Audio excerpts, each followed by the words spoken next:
Hello and welcome to episode 2 of our second series of In Suspense, a video podcast or vodcast for fans and writers of crime fiction.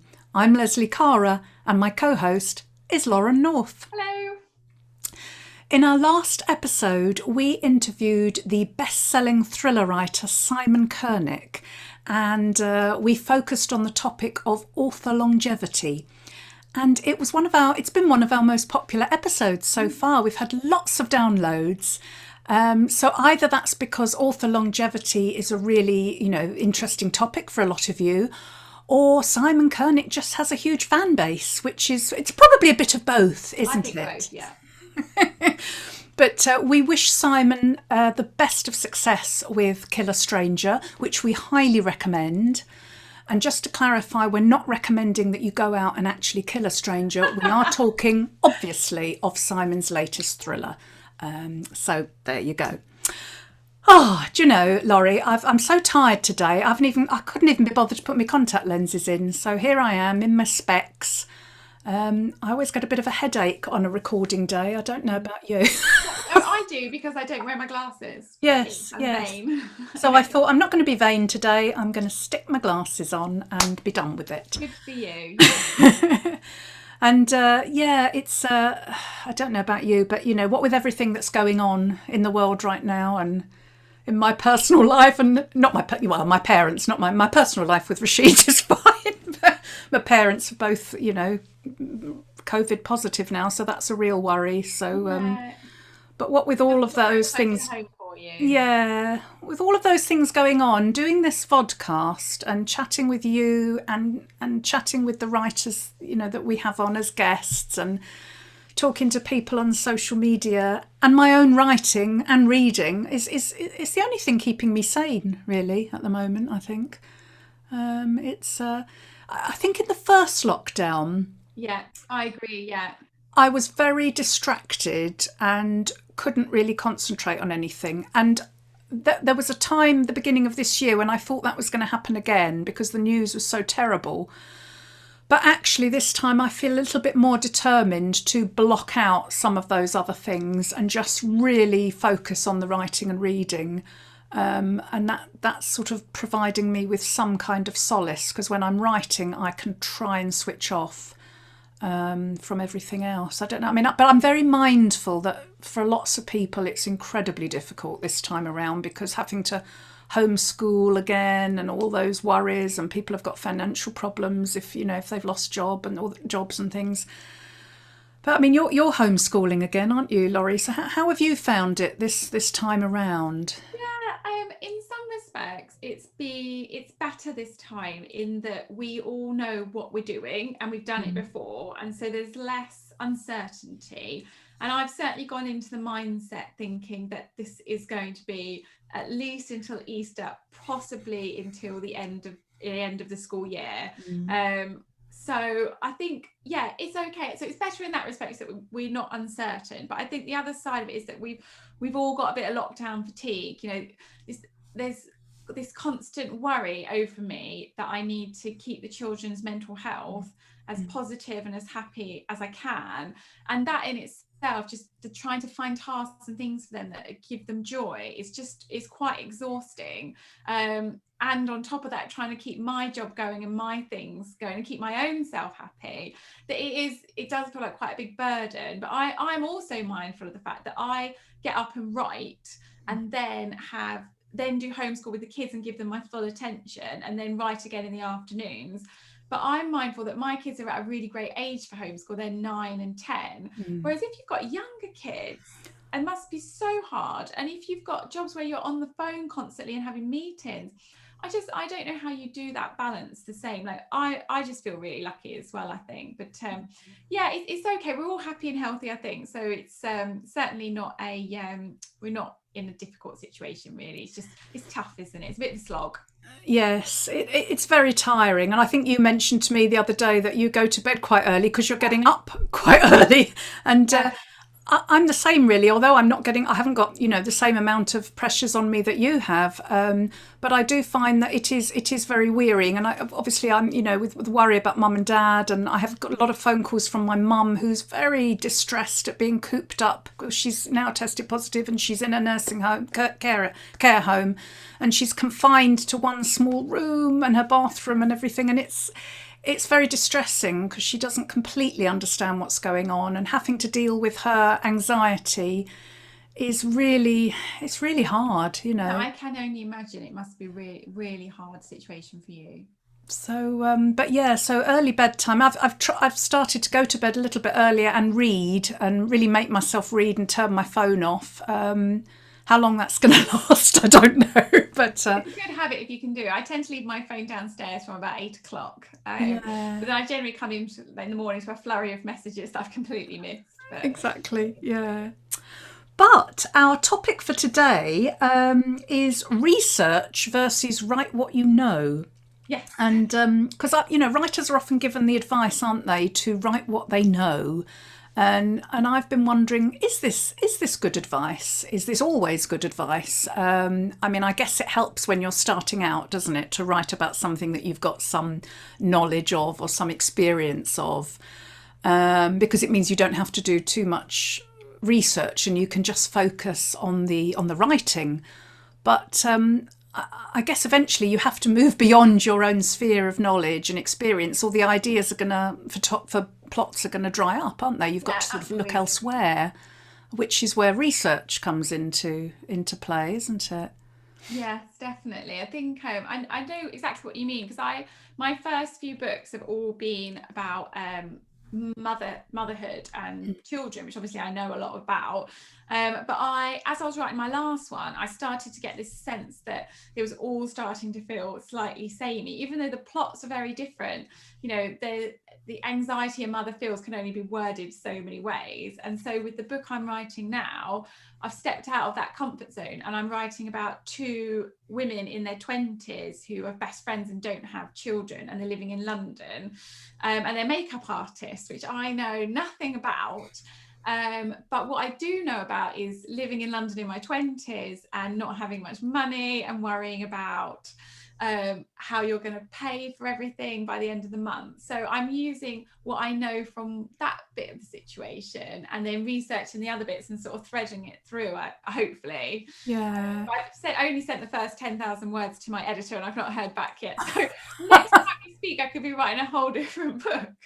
Oh yes, I saw your tweet the other day. The edits, or the beginning of my new novel has left the building, or whatever it was. Yeah, I'll have to wait and see. Yeah. So, it is difficult, isn't it, to get that balance? But yeah, I'm always really amazed by how well authors do it. So I read Mine recently by Claire Empson, which is a fantastic book, and her whole book is centered around both the art industry and the music industry, and the detail she goes into.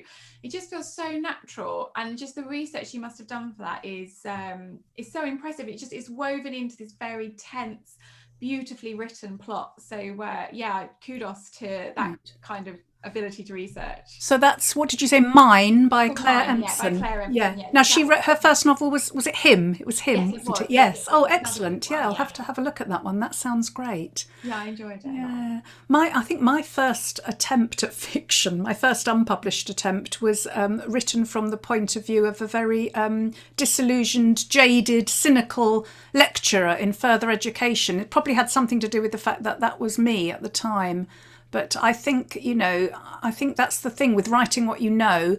You've got to have that distance between you and the topic, because otherwise it doesn't transform into fiction terribly well. And I think that my first early attempts at writing novels were perhaps too autobiographical, maybe, and they didn't transmute into actual fiction. When I think you learn that, don't you, as you go along, you learn to take a real experience that you've had or that somebody that you know has had, and you learn to sort of change it and adapt it and make it different, but keep that authenticity of the emotional response, like what you were saying about, you don't know about me being a makeup artist, but you do know what it was like living being a 20-something in London. Yeah. So you use that emotional experience, and that's where the authenticity comes from, isn't it? Absolutely. Yeah, you've got to put yourself in the character's shoes as best you can, haven't you? I mean, and my first book was the same. It was very autobiographical about a woman in her 20s dating in London. So yeah, but what's weird is at the time I was very much like, yeah, these are the characters. It was only when I looked back I was like, oh yeah, no, I have just basically written about myself. I did hear that once, that your first book is always an autobiography of some description, and you have to write it and move on from it. Exactly. To then be able to go further, don't you? Yes, you have to get all of that out of your system. And in fact, the book I'm writing now, book number 4, it's I'm absolutely loving writing it. Actually, I'm not as far on with it as I would like to be, but again, that's something quite different from my experience. And one of the characters actually is a funeral director.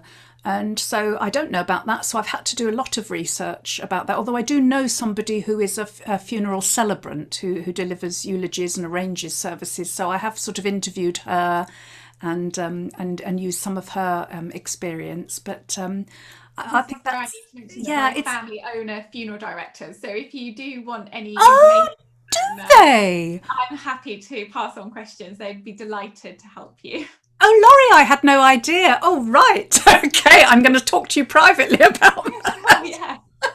I wish I'd said something earlier. Well, you don't know this, especially when it's early book. You don't really like to give too much away, do you? Because you don't know really when you first start a book if it's really going to take off and become something. That's right. Oh, well. What's great about research, isn't it? That you a note. You have to put it out there a bit and ask, does anybody know anybody? So because I didn't know much about being a doctor, obviously, for one step behind, but I put it out there, and it turns out my friend's sister-in-law was an A&E nurse. I was like, great, do you think she'll mind if I email her? So I think you have to put the feelers out quite a lot, don't you? You do. You absolutely do, yeah, and you have to read other stuff that's been written on similar topics, because I know Doug Johnston has written a book about a family called the Skelfs who run a. Yeah, I've read it. I could picture the. Is it a Dark Matter and Chill, and they're brilliant. I mean, I made sure I had to read them, because obviously I thought I don't want mine to be at all similar, because I don't, so you need to know what other people are doing, so that you're making sure that yours is coming from a different angle. Do you know what I mean? Yeah, absolutely. Yeah, definitely. But that brings us nicely on to the guest that we're having this week, and oh gosh, I've lost me. Yeah, so our guest today. What am I like? No contact lenses, no brain today. So yes, our guest for today is Allie Reynolds, who is Headline's biggest debut author for 2021, and she has drawn on her previous sporting experience as a snowboarder to create a chilling mountain-based thriller.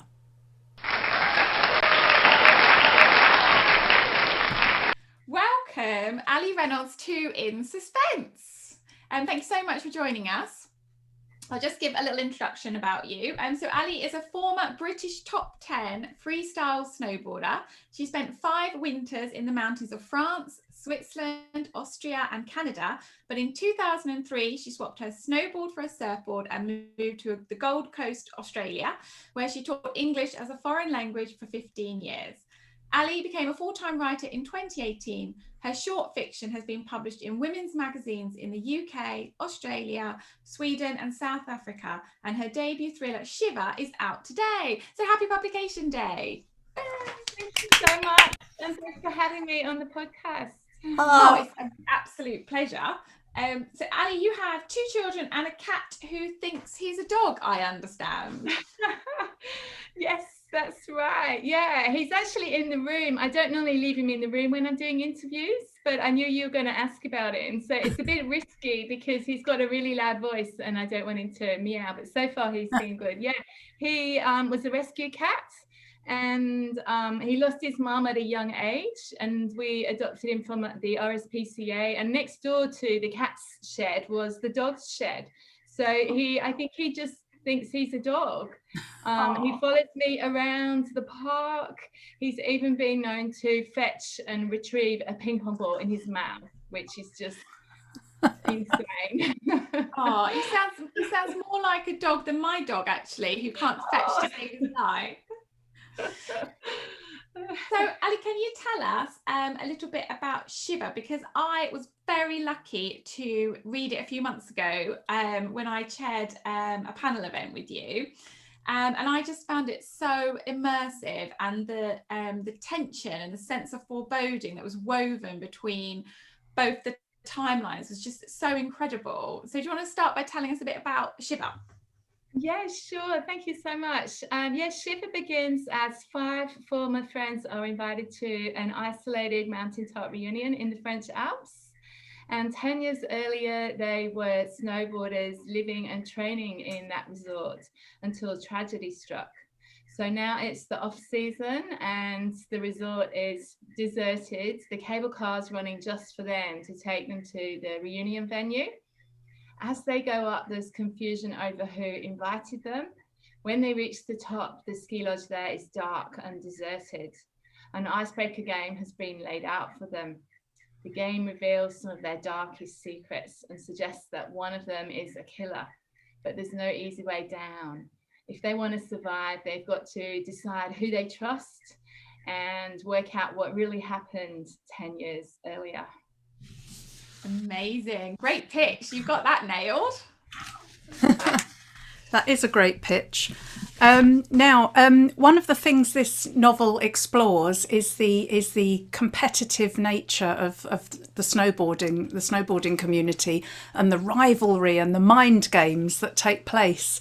And I was wondering whether, how much you had to exaggerate all that for dramatic purposes, or whether, those of us who aren't in the know would be quite surprised as to what actually goes on.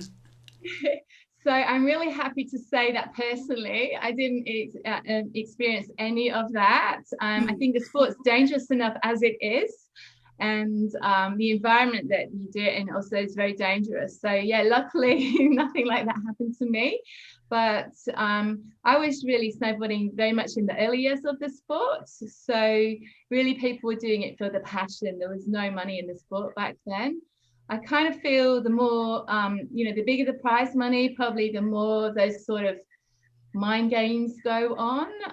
Also, since finishing snowboarding, I'm very interested in other sports and top athletes in all kinds of sports. And I've heard that in many sports, winning is considered 90% a game of the mind. So often you might have like 2 competitors that are equally naturally talented, but one of them will get a psychological edge by, phasing their opponent or intimidating them. And I'm just really fascinated in that. So I took some of those tactics to an extreme sports environment where we could really have life or death stakes, basically. So fantastic.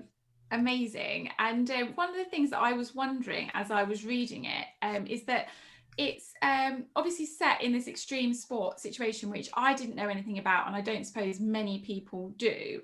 And the level of competitiveness is quite insane. But I was still able to really relate to the characters and the motivations. And I just wondered, was that relatability something that you were really mindful of as you were writing it, or did it come quite naturally? Oh, I'm really happy to hear you saying that, because I was quite worried actually with the characters being so competitive. Miller, the main female character, particularly, is extremely competitive. So I was quite concerned that people might not find her that likable. And I did add a few things in to try to make her more likable, because I was concerned. I really love the book on writing called Save the Cat, which recommends that we have a kind of save the cat scene where the character does something that makes them likable. So if you read Shiver, you might notice in chapter 4, there's a sort of save the cat scene. It's like save the baby's glove. So if you read it, you might see what I mean by that. Also, I tried to explain why Miller is like that. She's got an older brother who just is flattens her basically, and yeah, so she's had to become like that to survive, really. But yeah, I'm glad that you find her relatable. Thank you. Oh no, really did. And obviously Shiver's your debut novel. Have you always harboured sort of a desire to be an author? And is it your first full novel that you've written, or have you got some other books that you've got stacked away, gathering dust, so to speak? So yeah, I think I've wanted to be a writer ever since I was 14, when my first ever job was in a bookstore. It was a Saturday job that continued throughout my teen years. I've been trying to write novels sort of since I was 19, so for more than 20 years. I've got 4 or 5 attempted novels before Shiver, and I never managed to finish any of them or submit them because I would just get in a mess with storylines. So I finally figured, I actually think I need to plan a novel, and that might help. So Shiver is the first novel that I actually planned, and it's the first one I actually finished and ever submitted. Amazing. Yeah, I think we've all got a few unfinished novels festering under our beds or in the bottom of our wardrobe somewhere, haven't we? I certainly have. I was wondering, Allie, what aspects from your former career as a snowboarder have sort of helped you in your new career as a writer? I mean, I know for Shiver, you've drawn on your actual experiences for the plot itself. But I was just wondering whether, there are any characteristics that you think you need as a snowboarder that have actually helped in being a writer. Yeah, I love this question actually, because you might think, writing and snowboarding, they haven't got anything in common at all. But yeah, I think the snowboarding years have helped me so much when it came to being a writer. One way it helped me was as a snowboarder, I fell onto ice on a regular basis and absolutely got smashed over and over, and you just have to pick yourself up, bruised and hurting, and try again. So it was very similar to when I started out as a freelance writer about 10 years ago. I was submitting short fiction to women's magazines, and you just get rejection after rejection, and you have to pick yourself up. So you really got to sort of make those failures, make you get even more determined, and just, don't get sad, get mad and keep trying. So it helped from that point of view. I think another way it helped was it gave me an awareness of my body and what I need to perform better. So I'm really aware of things like my sleep. I would say that as a writer, your brain is your greatest tool. So I really guard my sleep, which isn't easy because I've got 2 little boys. But yeah, I have blackout curtains. I sleep with earplugs. I try to be careful, with coffee, because if I'm tired, really, I'm not writing that well at all.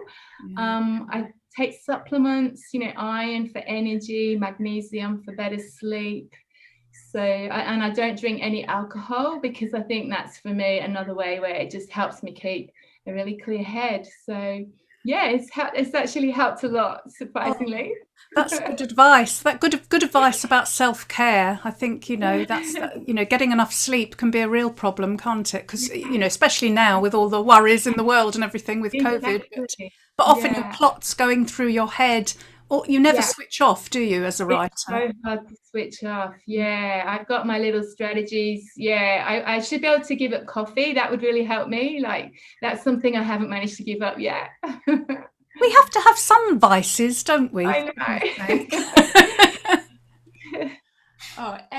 Well, our topic today is research versus write what you know, Allie. And I was wondering, I think I'm right in saying that you wrote Shiver during a big heat wave. Is that right?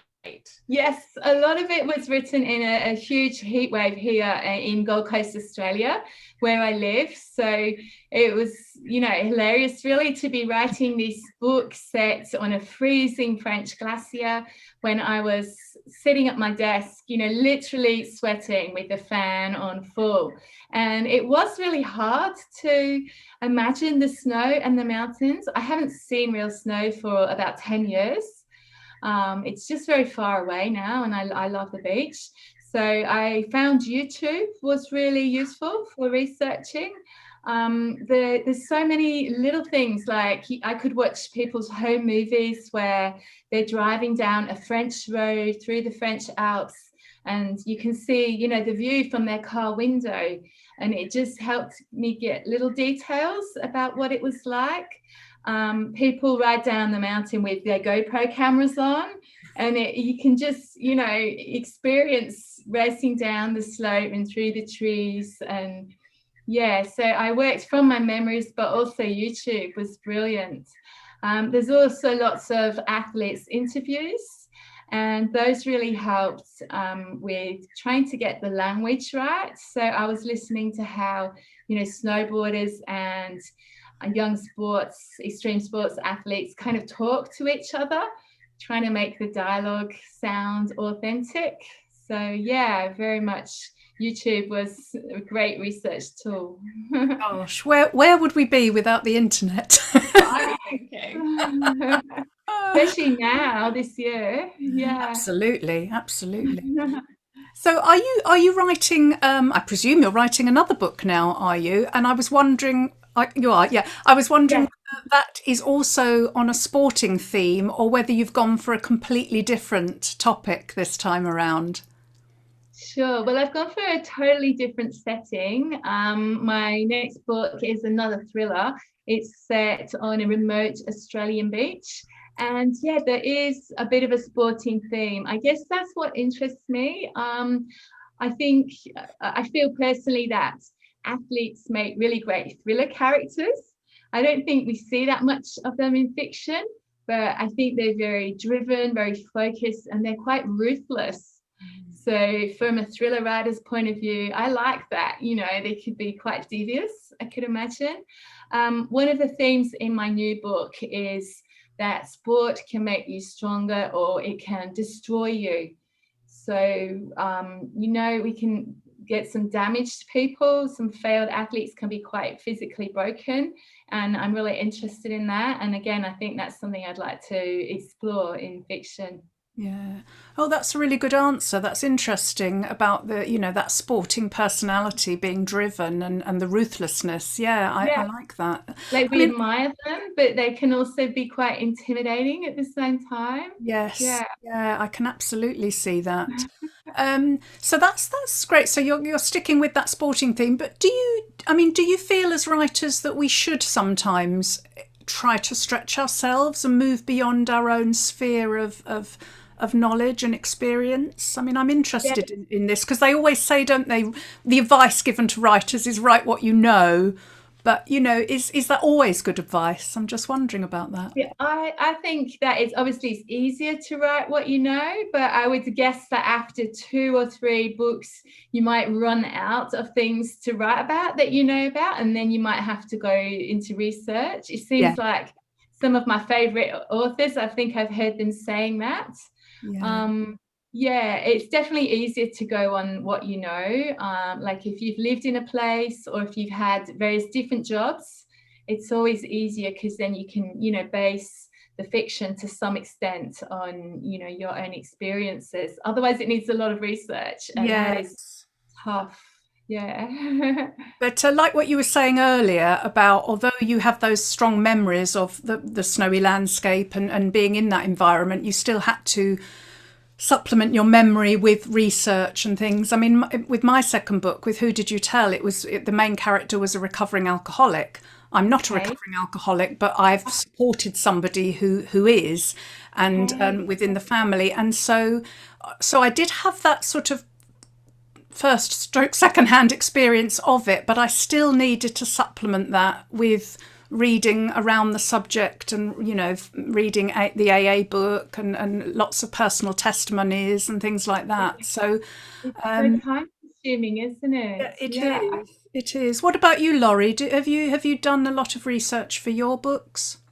No, I'm not a massive researcher, although saying that, I always say no to that question, but then actually my second book, One Step Behind, features a doctor, and there's quite a few hospital scenes where she saves someone's life, or not saves their life actually, and I had to do quite a lot of research of watching 24 Hours in A&E to really immerse myself in the language and stuff of that. So yeah, that was interesting. But that sounds quite a fun sort of research. Yeah. Yeah, exactly. Yes. And then I got an A&E nurse actually to read what I'd written to make sure I was on the right track. And what was interesting was I was always doing 1, 2, 3 slide for when you move someone from a stretcher to the bed, and she said, no, you never do that, because some people go on 3 and some people go on the next beat, and you can drop the patient. So you always say ready, steady, slide, which I thought was really interesting.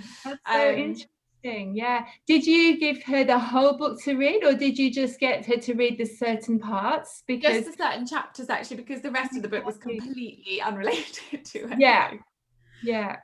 But yeah, I tend to I think that's how I do research, is I'll do what I think, and then I'll get a professional of some description to read it over to make sure. That's really interesting to hear. I think for my second book, I'm definitely going to have to do that, because I'm heading a bit more into unknown territory. And I was thinking, how would it work? Would they have to read the whole thing, or do you just give them the little extracts to read? I think it's probably best. Oh, sorry. I think it's probably best if they read the whole thing, because it's hard to, isn't it? It's hard to sort of make an opinion on just little sections. I mean, with my novel that's due out soon in March, The Dare, the main character actually suffers from epilepsy. And I haven't suffered from epilepsy and don't know anybody who, well, I do know somebody from the past, but so I did a lot of research on epilepsy, and but then the American publishers suggested getting a sensitivity reader, which I was a little sort of concerned about at first, because I knew I'd done my research, but I was really worried that they might flag something up that meant that the whole thing had to change. But it was a really good experience actually, and they sort of validated the things that I'd done, that I think I'd got right, and maybe made a few little comments and suggestions to make it more authentic. So that was a really worthwhile experience, I think. Fantastic. Yeah. And I wonder also about the best way to find people, because sometimes you find yourself writing something in a book and you don't actually know any of them, of anyone of that profession. And other writers have said to me, people in all kinds of jobs are always really keen to read and offer advice about their job, that you can find experts online and stuff. Have either of you ever tried to do that, like contact an unknown person online to ask for advice about a profession or something? I did once, but I didn't get any reply. This was ages ago. This was before I was sort of published. I was writing a novel about a missing person, and I contacted a missing persons charity. But, they were incredibly busy, and I probably didn't approach it the right way. I think if I were doing that now, I would want to sort of I don't know, offer them something in return, like sort of a donation to a relevant charity or something. Do you know what I mean? So that, or something that's you can't expect someone to give up their time for nothing, really. I know there are experts, aren't there? Police experts and ex-police and people who offer their services online for a small fee. That's possibly worth, but I think genuinely, as you said, most people want to help, and so a nice email, chatty email, and engaging with that person and asking them questions, I'm sure that most people would be happy to oblige, really. Yeah, I think so. Yeah, I think you know, only ask, can't you? And then if they say no, then well, you've not lost anything, have you? And Twitter is great for that sort of thing, you know, networking with somebody out on there on Twitter knows everything, you know, whatever it is. Twitter is great. Twitter is great for that sort of thing, isn't it? You've only got to put a question and somebody will reply and say DM me and I'll give you more information. So absolutely, yeah. Yeah, there's lots of people willing to help. And you mentioned, Ali, a minute ago about talking about your favourite authors and how they've sort of changed their research. And your book is obviously a locked room mystery or a closed circle mystery, because we have all these characters in this isolated resort and we don't know quite how they've come to be there, who's invited them, and if the missing Saskia is dead or alive, in fact. So there's all this mystery around it. But who are your favorite authors? Who's influenced you? Do you like reading these closed circle thrillers? Yes, I really love locked room thrillers, you know, whether they're in an actual room or in a, you know, an isolated outdoor environment. I think it's that whole idea of, you know, the people closest to you are the ones you need to fear the most. You know, that is much more interesting to me than, you know, an unknown, you know, killer that isn't really related that much to any of the cast. So yes, I do love so many books with those kind of settings. So for example, Megan Goldin's The Escape Room is, you know, kind of the ultimate locked room thriller, really, because they're in an elevator escape room in this tiny space and it's really tense and terrifying. Shari Lapina's An Unwanted Guest. So they're in a little ski lodge, or a little kind of mountain lodge, snowed in, with a killer taking them out one by one. Ruth Ware, so many of her books are locked room thrillers, and yeah, in all in really great settings. Another sort of thriller that I really like is dangerous outdoor settings, you know, whether it's a forest or a beach or mountains. So obviously Jane Harper here in Australia, she does that so well. Natural settings with a really strong sense of place. Let me think, who else? Oh, yeah, you've given us loads. You've given us loads. I love Jane Harper. Jane Harper's brilliant. Yes. Yeah. I want to read her next one because that's set on a beach in Tasmania, I think. Oh, lovely. Sounds really good. And what are you reading at the moment? Have you, or have you just finished reading? Have you got any good recommendations for us? So at the moment, I've just banned myself for reading because I'm so behind on my book too.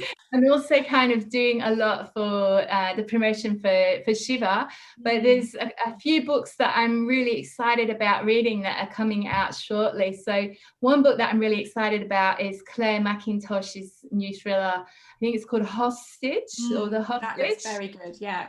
It's a locked room. Yeah, it's set, I had, on a flight from London to Sydney. So yeah, it sounds like a locked room thriller in an aircraft's cabin. So yeah, I really want to read that one. And also C.L. Taylor's new thriller I heard is called Her Last Holiday. It's set on a beach, and she always has really interesting exotic settings. So yeah, that's another one that I'm really excited about. What about you, Leslie? What have you been reading? Well, I've bought a couple of books. They're not thrillers actually, but I'm about to start Deborah Mogger, The Carer, which came out last year, and Tessa Hadley, Late in the Day. I like to have a change from thrillers every sort, because I read so many, you know, that, and I need to. We all need to, don't we, as writers in that genre? But it's nice actually to read something different occasionally. And I finished the Fine Art of Invisible Detection last week, the new Robert Goddard, and that's brilliant. I highly recommend that one. And I've been sent this amazing proof copy of Watch Her Fall by Erin Kelly, and it came beautifully wrapped up with a black feather. I so want to read that one. Yes. It's set in the world of ballet, so I'm sure Erin had to do a lot of research for that, because I don't think she's a ballet dancer, but I might be wrong. No, I love her writing as well. He said, she said is one of my favorite books actually. So yes. Yeah. What about you, Laurie? What are you reading? So I just read this weekend actually. Look What You Made Me Do. I got it on Saturday. I meant to read a couple of chapters chapters. It's by Nikki Smith, I should say, because if you're just listening, I got it on Saturday thinking I'll just read a few chapters, and just ended up reading the whole thing. So it was just so tense, and this toxicity that just gets under your skin as you're reading it. So yeah, really recommend that one. And then I also finished reading Can You See Me Now by Tricia Sakleka, which I absolutely love. The ending was a real like chest, heart beating in your chest ending. So yeah, they're my 2 books that I've just read this week. So fabulous. Now then, Allie, we're at that point of the show. The show sounds very grand, doesn't it? Where we ask our guests a fun question. And well, it's meant to be fun anyway. And since in Shiver, your characters at the beginning are doing, they do an icebreaker exercise, don't they? Which turns, or an icebreaker game rather, which turns a little sinister, doesn't it? Let's say. I won't give too much away for people who haven't read it, but we were wondering what's the strangest icebreaker or maybe team building exercise that you have ever had to do. So prior to becoming a full-time writer, I taught English to adults in English colleges for 15 years.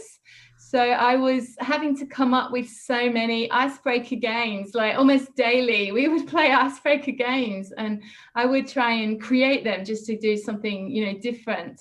So I've done so many really weird icebreaker games. I would sometimes pin Post-it notes to, stick them. No, I shouldn't say pin them. Stick them to my students' foreheads, for example, with a kind of animal on it, and they would have to walk around the room asking questions of the other students to try to figure out what animal they are. Have I got wings? Am I brown and furry? I would also sometimes do a game like musical chairs, where they've got a little word card and there's some opposite word cards on the chairs. So, you get all these adults running crazily around the room, trying to be the first to sit down in the right chair. So, yeah, I think that's probably what gave me the idea of putting an icebreaker game in Shiver, because, yeah, I haven't seen many icebreaker games in thrillers, actually. I've seen Truth or Dare. I love when they do any kind of game, but, really went. It was a great idea. Yeah, it worked really well, yeah. Thank you. What about you, Laurie? Have you had any interesting icebreakers or team building exercises? I had to think about this. The only one I could think of was I was at university and I joined this volunteer program where you sort of man this phone like 24/7, like you'll take it in shifts to man a phone for anybody who's in crisis. And you have to do like a whole weekend of training. And they did this icebreaker game very early on in the day, where there was no alcohol around or anything. And it was I have never. So it was like really quite intense questions of like quite personal things that you're doing. Oh, wow. Just no one wanted to go and say I've not done it, or I have done it, if you like, because we just didn't know each other. It was completely the wrong setting for this situation. So that was my my very strange icebreaker game. Yeah. What about you, Leslie?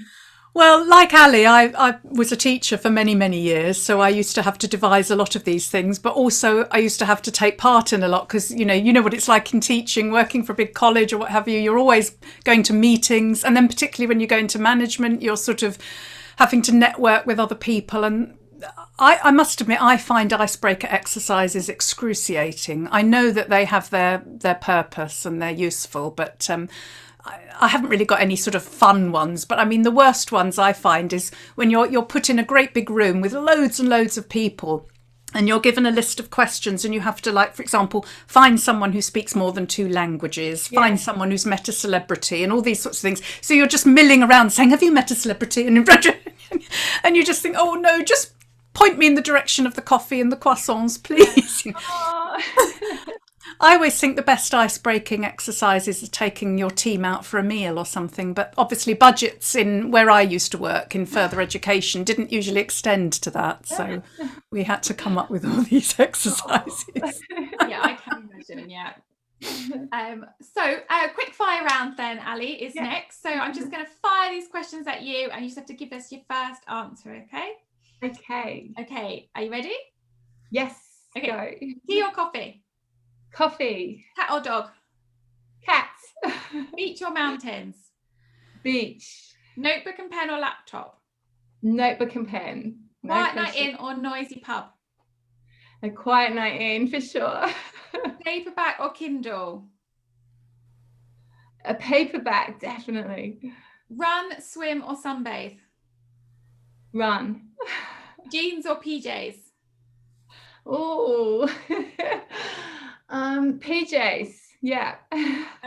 And finally, I've added this one. I feel really cruel asking you this. Snowboarding or writing?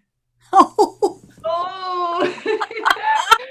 that's so hard. I don't know if I can answer that. See, if I haven't snowboarded for about 10 years, and I know if I did, I would just have to jump off something, and that would be such a bad idea. I'm in my 40s now, and I was breaking stuff even back then when I was in my 20s. And I switched to surfing, and I break stuff surfing as well. So probably I should say writing to be on the safe side. Don't want to break anything else. Oh, Ali, it's been an absolute pleasure having you on as one of our guests. We've really enjoyed talking to you, and we wish you every success with Shiver, which is out today. So, congratulations and best of luck with that. And thank you so much. And we'd like to say a massive thank you to all our listeners and viewers for tuning in to us. And if anybody has any brilliant ideas as to what they'd like us to talk about, future topics or any guests that you'd love us to try and get on the show, then do drop us a line and let us know. Either you can contact us on our Twitter account at In Suspense Pod, or you can leave a comment on our YouTube channel. We've had some really lovely comments there lately. I mean, one of them was a little odd. I ignored that one. It just said, "Man, I love this movie," and I thought, quite a movie, but anyway. I love the fact you added an American accent there, Leslie. Well, I just thought because it started with man, it probably was an American, but who knows? It might not have been. But so do subscribe to our YouTube channel if you haven't already. And thanks for tuning in, everybody. We really appreciate it. And as usual, next episode, which is in 2 weeks' time, we have another guest. And in our traditional way, Laurie and I are not going to tell you who it is, and we're going to try and synchronise this time, Laurie. Perhaps instead of doing the 1, 2, 3, we should do the ready, steady, slide or something. Okay, I don't know. We'll have to practice, but we're going to not tell you who's coming on next because we are going to keep you in suspense. Oh, we failed again. How embarrassing. How long to drag the in for, do we? Yeah, what we've got to do is I've got to phone you up and we've got to practice, obviously. Yeah.